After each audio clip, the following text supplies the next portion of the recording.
C'est un visage bien connu dans l'univers du football ivoirien, président de IREFC. Il est également président de la Fondation Akralais. Eh bien, vous l'avez deviné, hein, nous allons accueillir tout de suite sur le plateau de la Grande Team, Monsieur Awas Talone.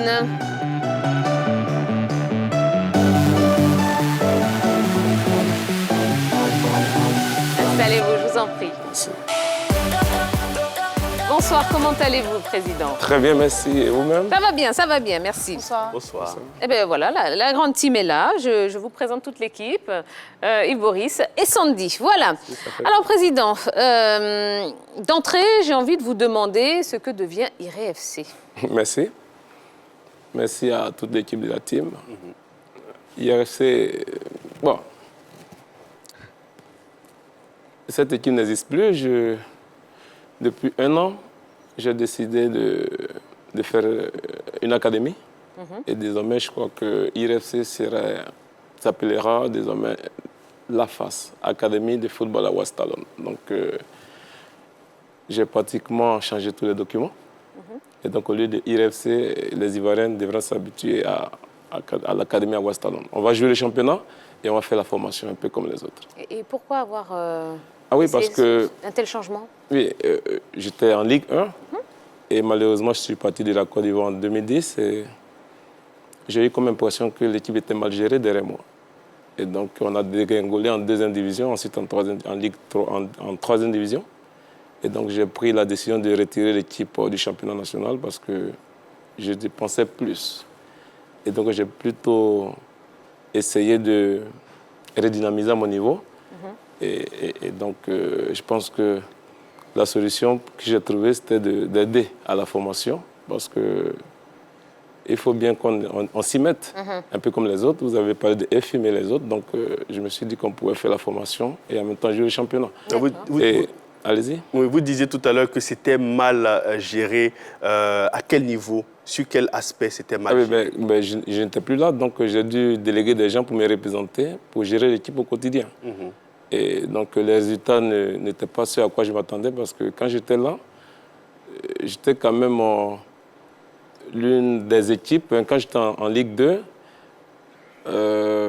qui avait fait 11 matchs de suite sans défaite, vous voyez, jusqu'à ce que j'aille en première division, donc en Ligue 1. Et après, malheureusement, en 2010, dès que je me suis un peu éloigné, je n'ai pas senti ceux qui avaient été mandatés faire le même travail que je faisais. Et puis, bon, les résultats que j'attendais ne parvenaient pas vraiment. Mais les mandataires que vous avez mis à la tête, selon certaines indiscrétions, estiment que vous ne mettrez plus les moyens pour pouvoir recruter des joueurs efficaces, adéquats, pour pouvoir participer au championnat et surtout atteindre les différents objectifs. Oui, mais je n'étais plus dans les mêmes conditions. Je n'étais plus dans les mêmes conditions. Quand j'étais en Ligue 1, j'avais quand même des joueurs comme Kouaboudi Alassane. Kouaboudi, je lui donnais 600 000 francs CFA par mois. Il avait un véhicule, je le logeais à l'hôtel et j'avais quand même le plus gros salaire du championnat ivoirien. Et après lui, j'avais M. Kwame, jeune père à son homme, qui est décédé plus tard, mais qui avait 450 000 francs. Vous voyez, pas moi. Et je crois que c'est Mansour Kakou de l'AFAT qui avait 480 000, mais dit que j'avais le plus gros salaire, le troisième plus gros salaire du championnat ivoirien. Vous voyez, et donc je mettais effectivement les moyens, mais les résultats suivaient quand même. Absolument. Voilà. Donc, quand je suis parti, c'était quand même plus les mêmes conditions. Mais moi, je pense qu'à défaut de faire la politique de ces moyens, on peut faire avec les moyens de sa politique aussi. Alors donc, je m'attendais plus ou moins, je mettais les moyens, mais pas comme avant. Et puis bon, c'est pas que les joueurs souffraient, j'avais quand même laissé 2 quarts, vous voyez. Mais je n'ai pas envie de revenir sur ce Absolument, absolument. Voilà. Ils ont mal géré le club, j'ai pris une décision. Je pense que ça m'a permis de faire mon introspection. Et bon, j'ai pris la décision de pouvoir mettre en place un autre système. Donc l'académie, qui jouera le championnat et puis la formation. Alors, justement, dans combien de temps est-ce qu'on peut espérer retrouver la face, donc désormais, dans l'élite du football ivoirien? Bientôt, puisque je suis là. C'est tout ce qu'on vous souhaite. Alors, avec du recul, quel regard est-ce que vous portez sur le football ivoirien? Bon, je dirais qu'ils sont un peu plus chanceux parce que les subventions ont été quand même revues à la hausse. Je me rappelle quand nous étions en première division. Déjà, moi, quand j'étais en deuxième division, en son temps, il n'y avait même pas de salaire pour la deuxième division, mais j'avais pris des joueurs comme Yobi Gama, Gato Gaye Jacob, de l'Africa, de la SEC, tout ça, et je leur donnais un salaire. Et Mais malgré ça, je crois qu'on avait une subvention de moins de 15 millions. Aujourd'hui, ils en ont plus. Et quand j'ai joué la Ligue 1, on était à 38 millions de subventions. Aujourd'hui, je crois qu'ils sont à 75 millions. Nous avons même lutté pour les droits de télé. Nous, en notre temps, on n'avait pas les droits de télé. Mais je pense qu'aujourd'hui, ils encaissent les droits de télé. Donc, pour moi, ça devait pouvoir refléter le niveau du football. Il est bon, mais je pense qu'on en demande plus. Donc, vu de loin, je pense que celui d'il y a 5 ans était nettement supérieur, à mon avis. D'accord. Alors, je voudrais qu'on parle des éléphants, puisque ça fait partie de l'actualité. Les éléphants qui vont disputer donc, une rencontre contre le Mozambique et le Cameroun dans le cadre des éliminatoires du Mondial 2022. Comment vous voyez leurs chances dans ce groupe? Oui, on a toujours nos chances, c'est quand même les éléphants. Et tous ceux qui doivent jouer contre les éléphants essaient de se décupler. C'est pour ça que nous devons faire attention. Il y a plus de petites équipes. On a vu beaucoup qui ont axé leur technique sur la formation, d'où la Sierra Leone, on a vu Madagascar, on a vu l'Éthiopie. Et ce sont des équipes qui peuvent créer des surprises à tout moment. Donc, il n'y a plus de petites équipes à ce stade-là. Il faut seulement faire attention, mais j'ai confiance aux éléphants. Je sais qu'ils vont aller jusqu'en Coupe du Monde, parce que nous sommes quand même des habitués. Voilà. J'ai quand même été membre de la fédération. Je sais que la fédération a toujours été bien gérée. Bon, même si aujourd'hui, il y a un comité de normalisation. Mais quand il s'agit de l'équipe nationale, je pense que les gens ne lésinent pas sur les moyens pour pouvoir nous donner de bons résultats. C'est tout ce qu'on attend. Parce qu'aujourd'hui, le football, c'est un gros catalyseur et les Ivoiriens sont friands du football. On attend que de bons résultats au niveau de nos Pachidem. D'accord. Donc, bonne chance à eux et je suis confiant. D'accord. Alors, je le disais un petit peu plus tôt, vous êtes président de la Fondation Akralé. À ce titre, vous organisez un gala pour la paix. Est-ce que vous pouvez nous en dire un petit peu plus? Déjà, où et quand aura lieu l'événement? Merci. Je vais être assez dithyrambique parce que je suis aussi sportif. Tout le monde sait que le football, c'est un gros catalyseur, c'est un gros facteur de rapprochement, de paix et de cohésion.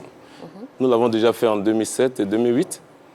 Nous avions invité en son temps, au-delà de George Weah, qui est aujourd'hui président de la République du Libéria, nous avions invité Djibril Cissé, Samuel Eto'o, pratiquement tous ces stars qu'on voyait de loin que certains ne pouvaient pas approcher. Les Rigobert Song que vous voyez là. Donc pour dire que nous l'avions fait en 2007, nous l'avions fait en 2008. Et cette année, nous avons voulu rééditer l'exploit les exploits précédents, en mettant un peu la barre un peu plus haute. Nous avons déjà discuté avec Ronaldinho, Ronaldo, Kaka et certainement Thierry Henry et d'autres personnes.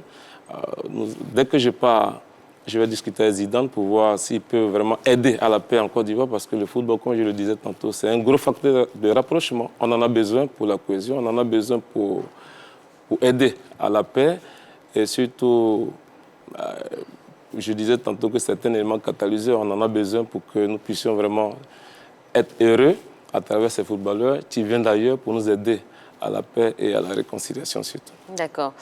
Mais... Alors, vous me demandez où ça aura lieu. Oui, naturellement, voilà, le lancement, c'est le 11 prochain. Et le gala en lui-même, il aura lieu le 29 décembre au stade de BMP. J'en profite pour dire un grand merci au ministre des Sports et à son équipe qui nous permet d'avoir ce stade de BMP. Et donc, pour vous répondre, le match de gala aura lieu le 29 décembre au stade de BMP. 29 décembre, très bien. Oui. Awa Stallone, là vous avez évoqué quand même des grands noms du football mondial. Zidane, Kaka, Ronaldinho. Mais c'est plus que la paix. Ça, c'est un rêve que vous voulez vendre aux Ivoiriens. Oui, mais... A-t-on le droit de véritablement rêver de voir ces footballeurs-là bientôt à Abidjan? Oui, mais quand on parlait de Samuel Eto'o en son temps, il était au sommet de son art. On l'a invité, il est venu ici. Djibril Cissé était là, George Weah était là. Vous avez vu toutes ces stars-là qui étaient là, donc on ne parle pas en vain. Ce sont des gens avec lesquels nous avons discuté. Même pour le lancement, j'avais échangé avec Usain Bolt.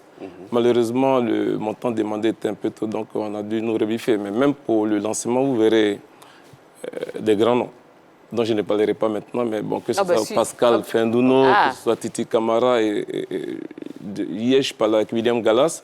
On essaie de voir son temps parce que le samedi, le même jour, il sera occupé, le lendemain, il sera occupé. Nous sommes juste en train de voir nous sommes en train de voir la meilleure formule pour qu'il soit présent, pour dire qu'au-delà de cela, Boca Arthur, que j'appelle Roberto Carlos, on a échangé.